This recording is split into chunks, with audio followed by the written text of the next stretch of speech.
एक राज्य में एक बार एक सन्यासी आया और सीधा राजा के महल में चला गया। उस सन्यासी की वेशभूषा को देखकर राजा के किसी भी सिपाही ने उसे अंदर जाने से नहीं रोका। वो सन्यासी सीधा राजा के दरबार में चला गया।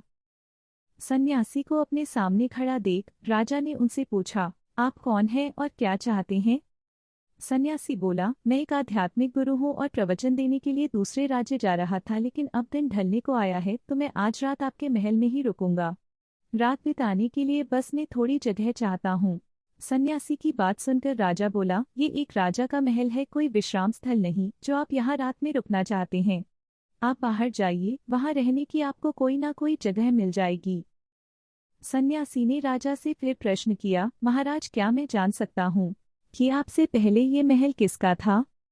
राजा बोला, मेरे पिता का था, क्योंकि मुझसे पहले वही राजा था। सन्यासी ने फिर प्रश्न किया, अच्छा तो अब आपके पिताजी कहाँ हैं? राजा बोला, अब वो इस दुनिया में नहीं रहे, उन्हीं के बाद तो मैं राजा बना। अच्छा, आपके पिता से पहले ये महल किसका था? सन्यासी ने फिर से प्रश्न पूछा। राजा को अब गुस्सा आने लगा, लेकिन फिर भी उसने शांत होकर जवाब दिया, मेरे पिता से पहले ये महल मेरे दादाजी का था और अब वो भी इस दुनिया में नहीं है। अब सन्यासी बोला, ये जगह जो ना कल तुम्हारी थी और ना ही तुम्हारे जाने के बाद ये किसी और की होगी। इस संसार में लोग कुछ ही समय रह पाते हैं और फिर चले जाते हैं। जहाँ हम अपना समय बिताते हैं वही हमारा विश्राम स्थल है। ना तुम इसे अपने साथ लेकर जा पाओगे, ना ही कोई और। बताओ, ये महल एक विश्राम स्थल नहीं है तो और क्या है? राजा उनकी बात समझ गया और हाथ जोड़कर माफी मांगने लगा। उसने सन्यासी को रुकने को जगह दे दी। सीख जो हमें इस शॉर्ट मोटिवेशनल स्टोरी से मिलती है डैश। दोस्तों, ये बात तो हम सभी जानते हैं कि इस संसार से हम कुछ भी लेकर नहीं जा सकते। खाली हाथ आए थे और खाली हाथ ही जाना है। जब तक इस संसार आप है तो मैं या मेरा इस चक्कर में ना पड़े।